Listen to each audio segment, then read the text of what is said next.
Hi everyone, welcome back to another episode of Tech World. In today's video, I'm going to show you how to log into Coinbase on your iPhone.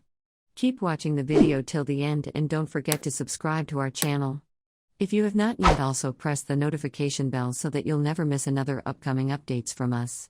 In order to log into your Coinbase using your iPhone first, make sure that you've downloaded this application right here. Once you have it, you can simply tap it open in order to log into your Coinbase account. First, you'll need to have an account if you don't have a Coinbase account yet. Before beginning the video, simply use the referral link in the description box below to create one. This would benefit our channel's growth without costing you anything. So let's jump right into the video. Once you have the application and account for yourself, simply tap open your Coinbase application and you end up in the first interface. From the first interface, to log into your account, simply tap on the sign in button in the upper right hand corner. Now to log into your account, you'll need to type in your email address followed by your password. Simply go ahead and type in your email that is associated with Coinbase into the first text box.